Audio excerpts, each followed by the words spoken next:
Assalamualaikum warahmatullahi wabarakatuh. Perkenalkan, saya Rina Kurniasari. Pada kesempatan kali ini, kita akan belajar mengenai peran guru dalam manajemen sekolah. Pembahasan yang pertama yakni tugas guru sebagai profesi. Tugas guru sebagai pendidik meliputi mendidik, mengajar, dan melatih. Mendidik berarti meneruskan dan mengembangkan nilai-nilai hidup. Mengajar berarti mengembangkan keterampilan-keterampilan pada siswa. Manajemen sekolah. Tugas guru sebagai pengajar memiliki konsekuensi untuk memiliki peran-peran tertentu dalam kaitannya dengan manajemen sekolah. Peran tersebut meliputi peran guru dalam proses belajar mengajar yang sering disebut dengan manajemen kelas, peran guru dalam pengadministrasian, peran guru secara pribadi, dan peran guru secara psikologi. Yang pertama, ada peran guru dalam manajemen pembelajaran. Peranan dan kompetensi guru dalam proses pembelajaran meliputi banyak hal sebagaimana dikemukakan oleh Adam dan Nancy dalam Basic Principle of Student Teaching. Antara lain, guru sebagai pengajar, pengatur lingkungan, partisipan, perencana, supervisor, motivator, dan konselor. Peningkatan kemampuan dan keahlian guru dalam bidang subject matter dan metodologi pembelajaran adalah esensial. Ketika kondisi lingkungan sekolah semakin kompleks, ukuran rombongan belajar semakin membengkak, beban mengajar dan belajar semakin intensif dan eksistensial, sumber dan fasilitas pembelajaran semakin modern, dan prosedur kerja semakin perlu dipercanggih, terminologi metodologi pembelajaran yang sering dikenal selama ini mengalami perluasan makna, yaitu makin lazim disebut dengan manajemen kelas. Dari hasil riset yang digelar sekitar tahun 1980-an hingga tahun 1990-an, secara ringkas dapat dijelaskan mengenai faktor mayor atau area keterampilan terpaut dengan manajemen kelas yang efektif. Kelima faktor meliputi: yang pertama, pengembangan solidaritas pemahaman personal atau psikologi siswa dan kebutuhan-kebutuhan belajar. Yang kedua, pemapanan hubungan positif antara guru dan siswa dan serta antara siswa untuk membantu menemukan kebutuhan dasar psikologi siswa. Yang ketiga, pengimplementasian metodologi pengajaran yang memfasilitasi belajar optimal dengan jalan memberi respon kebutuhan-kebutuhan akademik siswa dan kelompok. Yang keempat, penggunaan metode organisasi dan pengelolaan kelompok yang dapat memaksimalkan perilaku tugas siswa.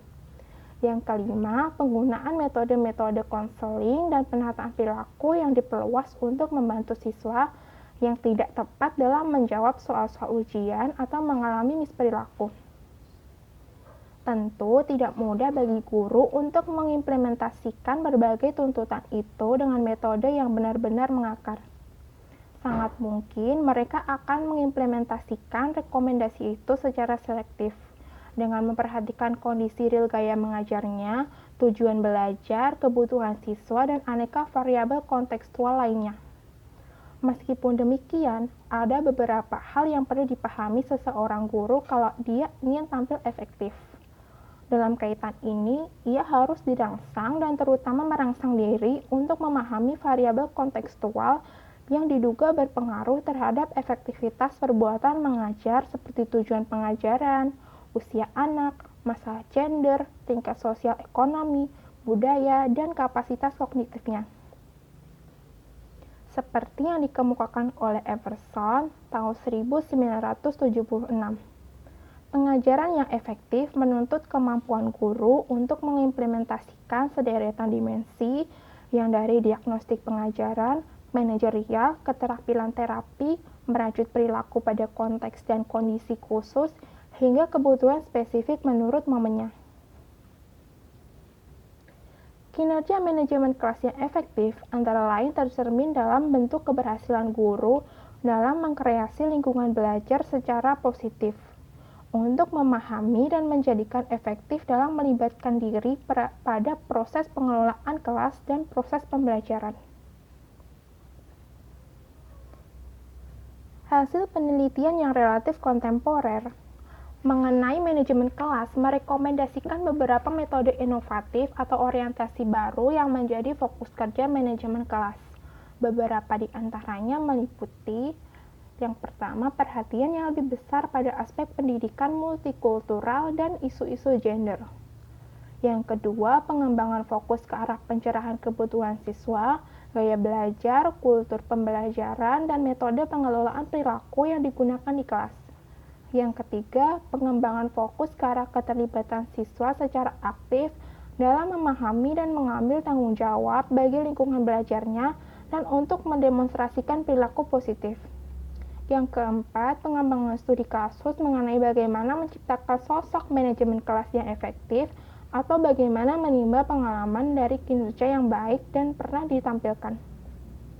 Yang kelima, perluasan rencana-rencana baru dalam kerangka membangun manajemen kelas yang efektif, serta penentuan strategi proses dan metode yang akurat untuk mengimplementasikannya.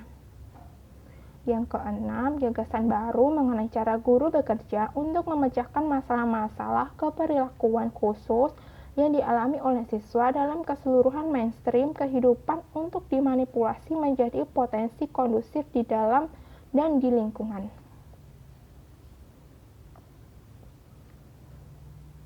Yang selanjutnya ada peran guru sebagai manajemen kelas. Hampir seluruh hasil survei mengenai keefektifan guru melaporkan bahwa keterampilan manajemen kelas menduduki posisi primer dalam menentukan keberhasilan proses pembelajaran yang diukur dari efektivitas proses belajar siswa atau peringkat yang dicapainya. Dengan demikian, keterampilan manajemen kelas sangat krusial dan fundamental dalam mendukung proses pembelajaran. Beberapa peran guru sebagai pengelolaan manajemen kelas antara lain, yang pertama, merancang tujuan pembelajaran, mengorganisasi beberapa sumber pembelajaran, yang kedua, memotivasi, mendorong, dan menstimulasi siswa, yang ketiga, mengawasi segala sesuatu apakah berjalan dengan lancar atau belum dalam rangka mencapai tujuan pembelajaran. Kinerja manajemen kelas yang efektif memungkinkan lahirnya roda penggerak bagi penciptaan pemahaman diri, evaluasi diri, dan internalisasi kontrol diri pada kalangan siswa. Selanjutnya ada tugas guru dalam manajemen perilaku siswa. Dalam keseharian tugas dinasnya bahwa siswa paling banyak berhubungan dengan guru dan demikian juga sebaliknya, merupakan perwakilan sekolah yang dapat dilihat dengan mata telanjang. Dalam tugas kesehariannya, guru berhadapan dengan siswa yang tinggi, sedang, atau rendah prestasi akademiknya. Dia pun berhadapan dengan siswa yang baik, santun, arogan, cuek, pengganggu, bahkan siswa yang pernah melakukan tindakan kriminal. Juga siswa yang kuat, sedang, atau lemah fisiknya. Siswa yang bermasalah biasanya menjadi beban tambahan sekaligus sumber kepedulian utama bagi guru.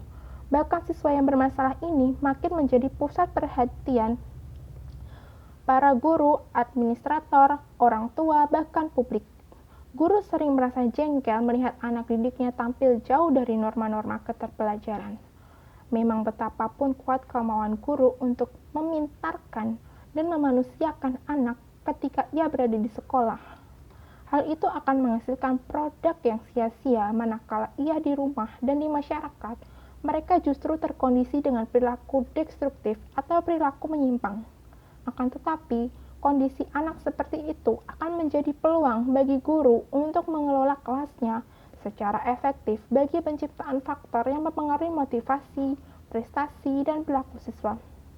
Di sini pula letaknya manajemen kelas yang menduduki posisi mayor dalam keseluruhan spektrum kegiatan pembelajaran. Menurut GAM, tahun 1967, lebih dari separuh waktu sekolah digunakan oleh guru untuk mengajar. Selebihnya, waktu sekolah digunakan untuk menjalankan fungsi manajemen, seperti mengorganisasikan dan menata siswa untuk kegiatan belajar. Sekitar 23%. Menangani siswa bermasalah secara individual.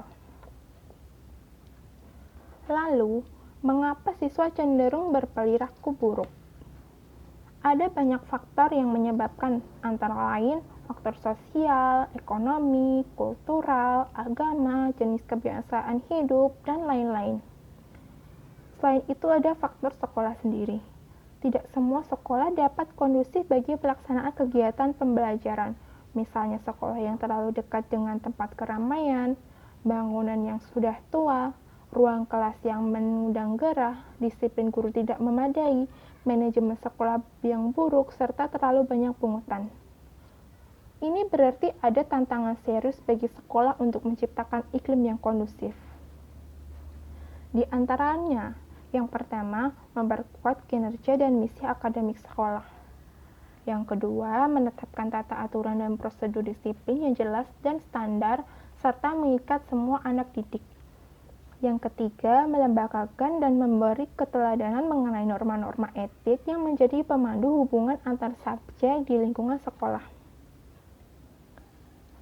Selanjutnya, ada peran guru dalam pengadministrasian. Dalam hubungannya dengan kegiatan pengadministrasian, seorang guru dapat berperan sebagai berikut. Yang pertama, pengambilan inisiatif, pengarah dan penilaian kegiatan-kegiatan pendidikan. Hal ini berarti guru turut serta memikirkan kegiatan-kegiatan pendidikan yang direncanakan serta nilainya. Yang kedua, wakil masyarakat, yang berarti dalam lingkungan sekolah, guru menjadi anggota masyarakat. Guru harus mampu mencerminkan suasana dan kemauan masyarakat dalam arti yang baik. Yang ketiga, orang yang ahli dalam mata pelajaran. Guru bertanggung jawab untuk mewariskan kebudayaan kepada generasi muda yang berupa pengetahuan. Yang keempat, penegak disiplin. Guru harus menjaga agar tercapai suatu disiplin. Yang kelima, pelaksana administrasi pendidikan. Di samping menjadi pengajar, guru pun bertanggung jawab akan kelancaran pendidikan dan harus mampu melaksanakan kegiatan-kegiatan administrasi. Yang keenam, pemimpin generasi muda. Masa depan generasi muda terletak di tangan guru. Guru berperan sebagai pemimpin mereka dalam mempersiapkan diri untuk menjadi anggota masyarakat yang dewasa. Yang ketujuh, penerima kepada masyarakat. Artinya, guru berperan untuk menyampaikan segala perkembangan kemajuan dunia sekitar pada masyarakat, khususnya masalah-masalah pendidikan. Oke, cukup sekian materi kali ini. Mohon maaf apabila terdapat kesalahan. Waalaikumsalam warahmatullahi wabarakatuh.